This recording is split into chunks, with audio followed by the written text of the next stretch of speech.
Welcome to This Explainer.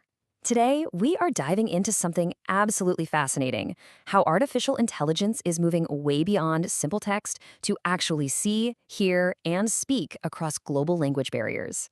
For years, we've thought of AI translation as just typing a sentence into a little box and getting text back out.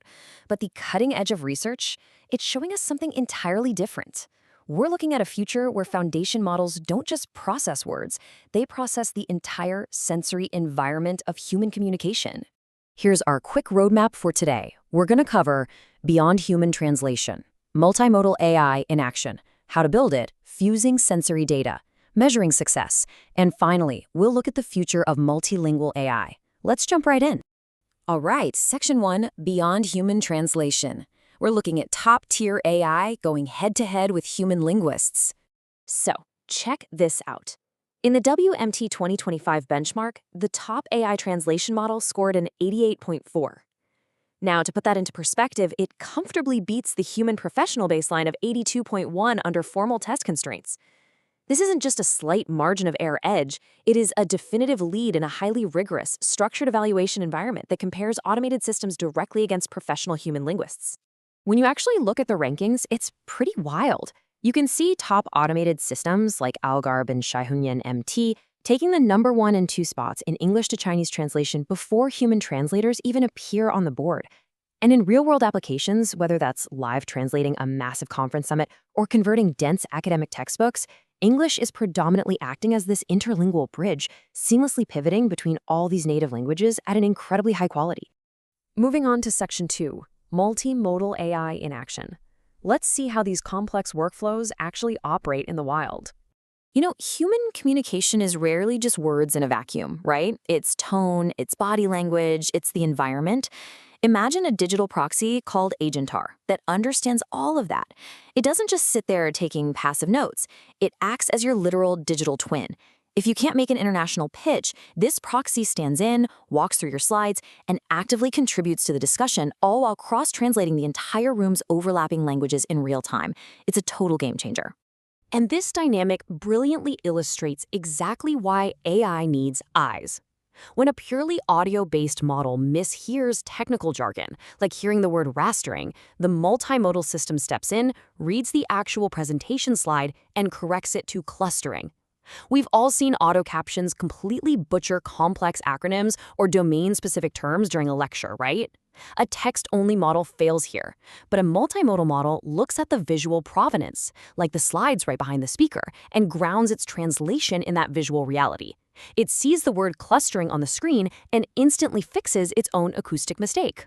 Section 3. How to build multimodal AI. Let's peel back the layers of the system architecture. Getting a machine to meld text, speech, and vision together is an immense engineering challenge. When building these systems, engineers face a really fundamental dilemma. Do we stack isolated building blocks into a modular castle, or do we design an end-to-end, monolithic, futuristic city right from the ground up? The modular approach means you take an existing speech model, plug it into an existing text model, and just kind of hope they play nice.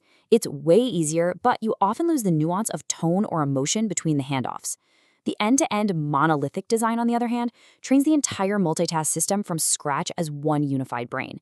It's vastly more powerful, for sure, but it requires astronomical computational resources. But here's the catch. Finding massive data sets where the audio, the text, and the images are all perfectly aligned is nearly impossible. So researchers have to invent synthetic data. They use language models to automatically generate presentation slides that match audio transcripts. They literally start with thousands of hours of existing audio lectures, chop them up into paragraphs, ask an LLM to write the layout code for a matching presentation slide, render that code into an image, and meticulously sync it back up to the audio. This creates the perfect multisensory training playground for the AI. All right, Section 4. Fusing audio, vision, and text. Let's look at the math behind how these senses combine. So how do you get an image of a stop sign to talk to a German vocabulary word? Engineers rely on a metric called cosine similarity. Essentially, this measures directional alignment. If the similarity is close to a 1, the network is holding the data steady. If it drops, the network is actively transforming the information. Researchers mapped this all out and found 3 very distinct behavioral zones within the neural network, where the most critical processing actually happens. The crucial point here is what they call the gated fusion strategy. By intelligently fusing representations from the first, middle, and last layers of the model, the AI can flawlessly translate an image of an exit sign directly into the German word Ausfahrt. They learned they couldn't just plug the visual data into the very end of the text model. They actually had to weave it throughout the entire depth of the brain. The middle layers, in particular, are where the highest cross-lingual alignment happens, where the concepts of English, German, and visual imagery all speak the exact same mathematical language. Section 5, measuring cross-lingual success through some seriously robust benchmarks. With the architecture built, how do researchers know if these massive models actually succeed? Well, they use data sets like the MCIF benchmark. This pushes AI to the absolute limit by testing it on 10 hours of scientific talks, focusing heavily on the complex intersection of audio and video. Look at the breakdown here. Over half the test, 58.6%, explicitly demands that the AI perfectly synthesize what it's hearing with what it's seeing at the exact same time. It even includes hundreds of human-created Q&A pairs designed specifically to see if the model can interpret instructions across languages while analyzing visual data from those presentations. But the benchmarking also reveals massive technical hurdles. This is where things get really interesting. For instance, when testing automatic speech recognition, if you command the AI with typed text, it yields a solid error rate of 16.69. But the moment a human casually speaks that same command, the error rate absolutely skyrockets to over 330. It turns out that while these models process clean data really well, being commanded by direct human speech with all of our informalities, our ums, and our hesitations is still a huge challenge. And this brilliantly illustrates a surprising reality.